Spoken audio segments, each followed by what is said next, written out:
Good morning, patients and visionaries. Today, I'm going to talk a little bit about prisms. What is prisms and how do we use them, especially when it comes to binocular vision issues, BVD, dysfunction problems. How do we use prisms and what is a prism? Now, a prism is actually a lens that bends light. Now, if you look at this lens, you'll see it's thick on the one side. Let me come a little bit closer. And it's thin on the other side. But look at what this thing does. It does this. You'll see that it moves my head all over the show if I do that. Now, Prism has got this ability to actually change the image path. Now, very often, if we find a patient that has, for example, got convergence insufficiency, and they just cannot get their eyes even together a little bit, we have to put a prism in to make it easier for the patients so that the two eyes can at least start working a little bit together, and then we will carry on with visual therapy. Now, if you have a vertical heterophoria, so that means that the one eye is looking there and the other eye is looking down here, you have to use a prism to get these two images together.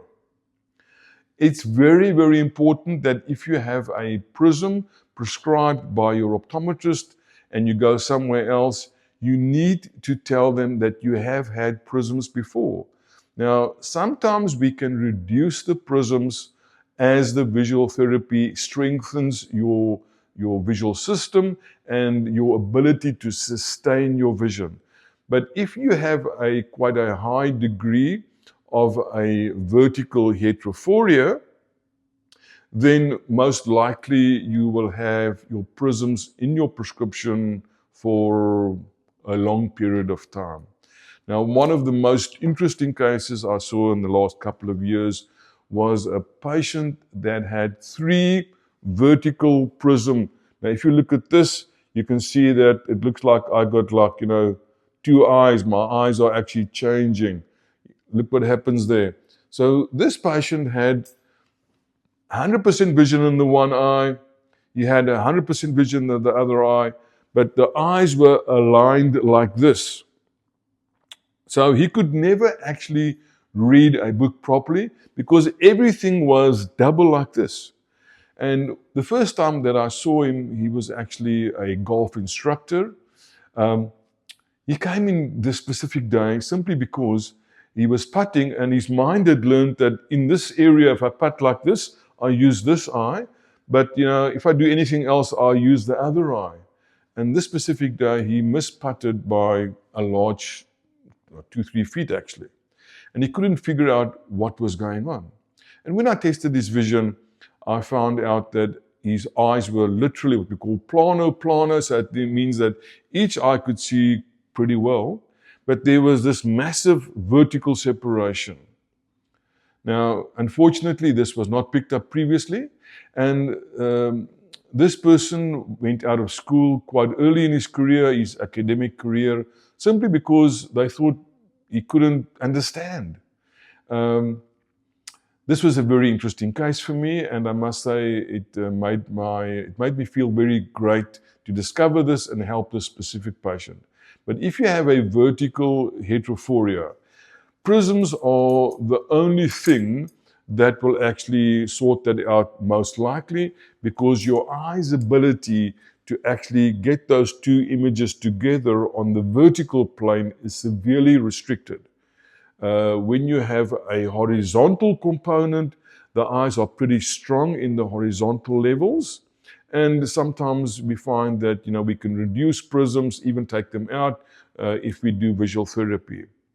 It's always important to remember that if you have any type of sudden onset squint or a double vision, a vertical phoria or tropia, you need to know what's going on, what happened, because there can be 101 reasons why you might have developed a sudden double vision problem or a heterophoria, especially on the vertical side.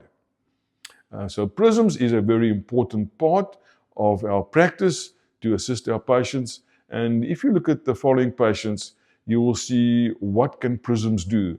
Now, if you look at the specific gentleman, he came in, his eyes were standing out totally to the one side. And, you know, once we've put in this prism in his new glasses, I mean, literally in a question of 30 minutes, he walked out and those eyes were straight.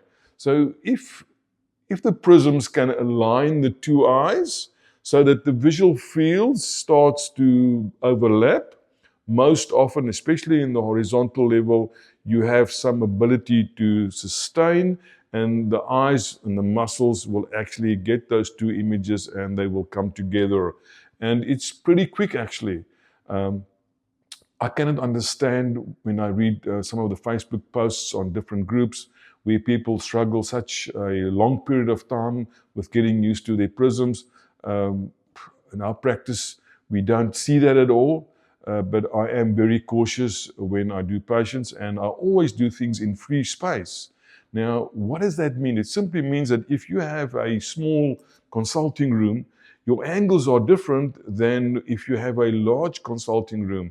Now, my consulting room is just about 6 meters, and that's when your eye starts to relax and go straight. But we are also blessed to work in an area where we can open a window and we look outside. And when I test, for example, patients that do hunting, or they are sharpshooters, they need to see 200, 300, 400 meters far away.